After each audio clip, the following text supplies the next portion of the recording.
নমস্কার বন্ধুরা, welcome to our channel steps 123। চলে এসেছি আরও একটি নতুন ভিডিও নিয়ে। আজকে আমাদের ভিডিওয়ে থাকছে গুয়াহাটি থেকে শিলংয়ের এক অসাধারণ সফর, আর সাথে থাকছে অসাধারণ উমিয়াম লেক দর্শন। তো দেখতে থাকুন।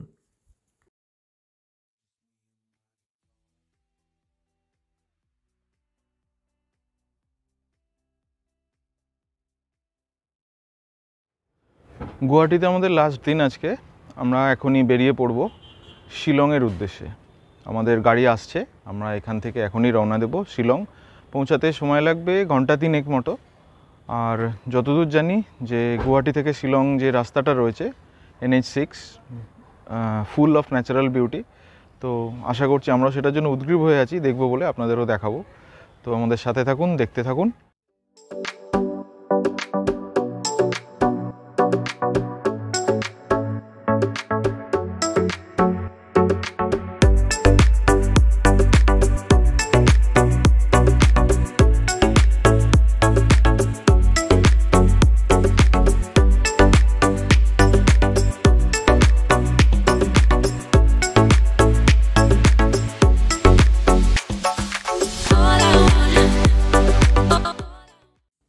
গুয়াহাটি থেকে শিলং একমাত্র যোগাযোগ ব্যবস্থা হলো সড়কপথ। দূরত্ব প্রায় 100 কিলোমিটার। গুয়াহাটির পল্টন বাজার থেকে শেয়ার ট্যাক্সি পেয়ে যাবেন। সুমো হলে ভাড়া জনপ্রতি 300 টাকা এবং ডিজায়ার হলে ভাড়া জনপ্রতি 500 টাকা।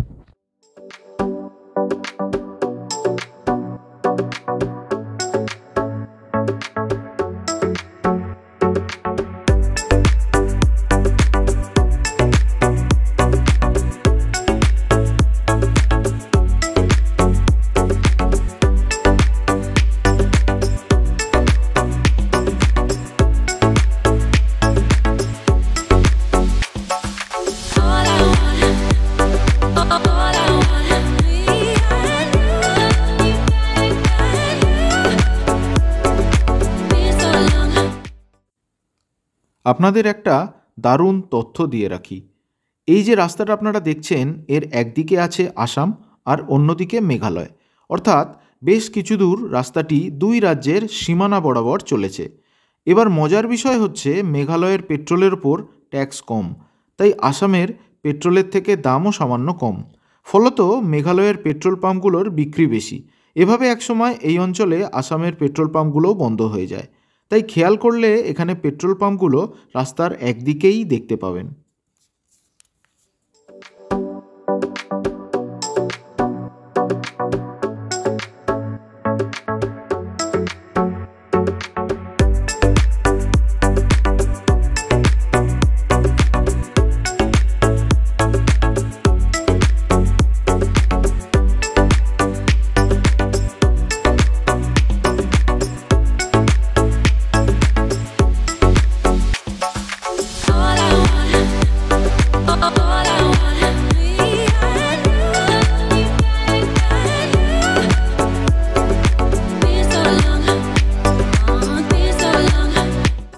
আমরা প্রাইভেট গাড়িতেই রওনা দিয়েছিলাম। কিছু দূর এগিয়ে আমরা থামলাম ব্রেকফাস্টটা সেরে নেব বলে। Breakfast on the way to Shillong. আমরা একসাথে যাচ্ছি। আর এই আমাদের রাকেশ রঞ্জন বাবু, উনি বাঙালি কিন্তু বাংলায় কথা বলতে চান না, দিল্লি প্রবাসী। দিল্লিতে থেকে আর কি ওনার সেই অভ্যাসটা হয়েছে। তো একটু হাই করে দিন, একটু বলে দিন। তো ওনার সাথেই আমরা আজকে একসাথে যাচ্ছি। বানিয়াটায় দাঁড়িয়ে আছি। এখানে আমাদের এই সিদ্ধিবিনায়ক হোটেল, এখানে বেস্ট প্লেস ফর ব্রেকফাস্ট। আমরা ব্রেকফাস্ট করার জন্যই দাঁড়িয়েছি। আস্তে আস্তে বৃষ্টিও নামছে। চলুন একসাথে আমরা ব্রেকফাস্টটা করে নিই, তারপর আবার বাকি রাস্তাটায় যাওয়া যাবে। গুয়াহাটি থেকে শিলংয়ের এই রাস্তায় বানিহাটের সিদ্ধিবিনায়ক হোটেলটি পিওর ভেজ এবং সকালের চা ও জলখাবার সেরে নেওয়ার জন্য একটি আদর্শ জায়গা। এর ঠিক উল্টো দিকেই একটি পেট্রোল পাম্পও রয়েছে। ব্রেকফাস্টে আমরা নিয়েছিলাম মশলা ধোসা। লুকটা তো দারুণ, কোয়ালিটি বেশ ভালো বলেই মনে হচ্ছে। কথা না বাড়িয়ে চলুন আগে এর সদ্ব্যবহারটা করি। এটিই হচ্ছে আমাদের আজকের যাত্রার বাহন। আসাম, মেঘালয় ও অরুণাচল পারমিট রয়েছে। প্রয়োজনে আপনারাও যোগাযোগ করতে পারেন।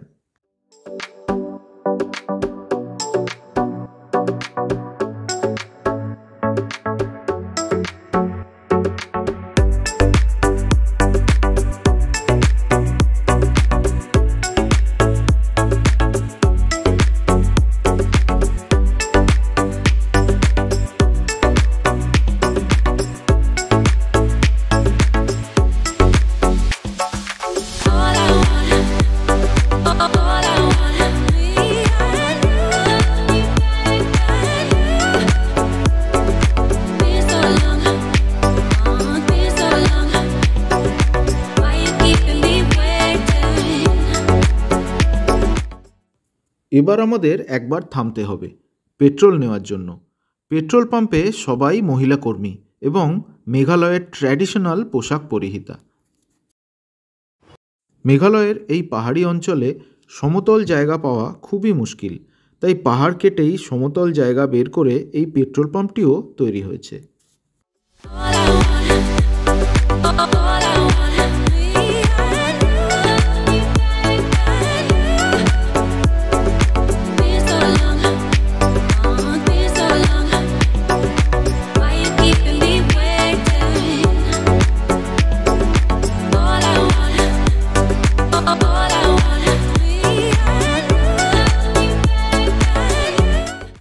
টোল ট্যাক্স দেওয়ার জন্য একবার থামতে হলো, তারপর আবার যাত্রা শুরু।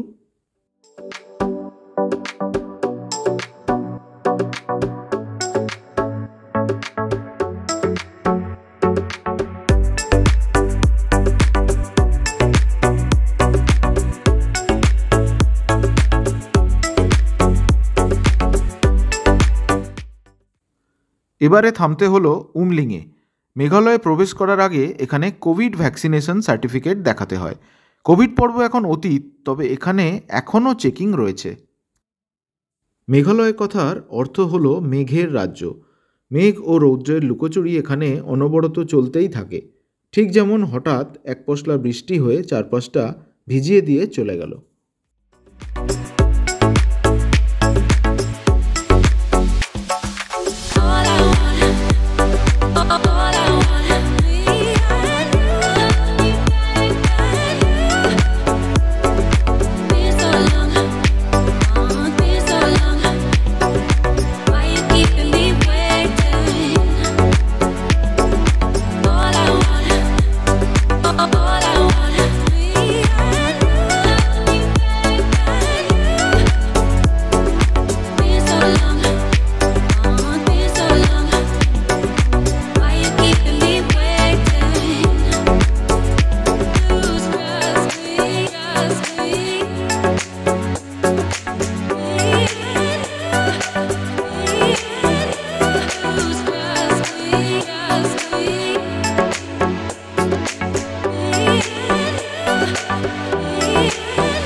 হঠাৎ শুরু হলো প্রবল বৃষ্টি।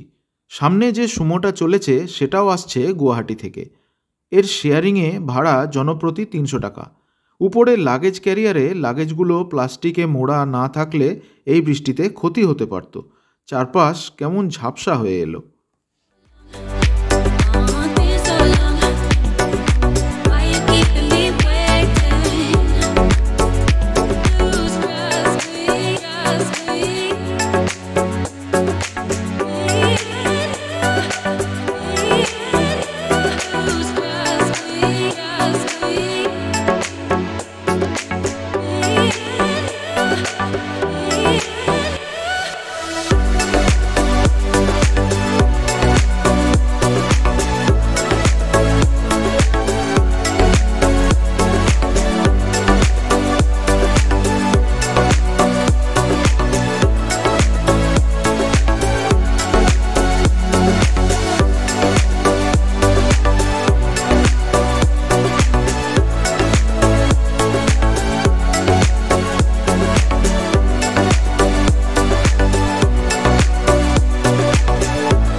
এবারে পৌঁছালাম উমিয়াম লেক।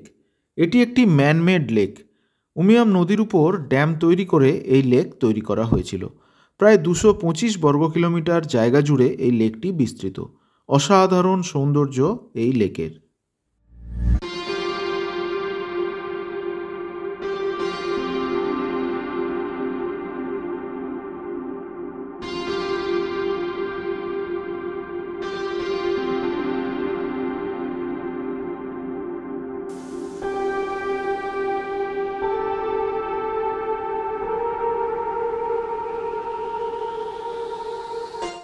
বাহ, স্বর্গীয় সৌন্দর্য বোধ হয় একেই বলে।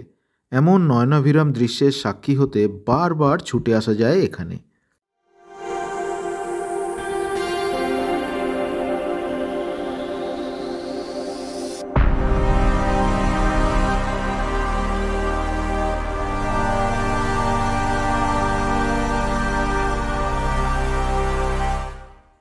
উমিয়াম লেক দেখে মেঘে ঢাকা রাস্তা ধরে আবার চললাম শিলংয়ের উদ্দেশ্যে।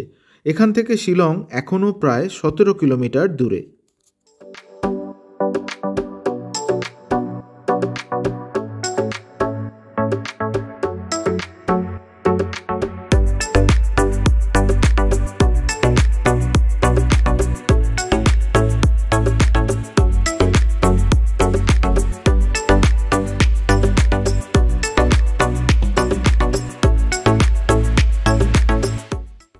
শিলংয়ের লোকাল সাইট সিইংয়ের ডিটেল ভিডিও থাকবে আমাদের পরের পর্বে, তাই দেখতে ভুলবেন না। পাহাড়ের বুক চিরে বৃষ্টি ভেজা রাস্তা ধরে অবশেষে পৌঁছালাম শিলং শহরে। আর হ্যাঁ, আমাদের আজকের জার্নিটা ভালো লাগলে ভিডিওটা লাইক করে দেবেন, সাথে বেশি করে শেয়ার করবেন এবং অবশ্যই চ্যানেলটা সাবস্ক্রাইব করে নেবেন। ধন্যবাদ।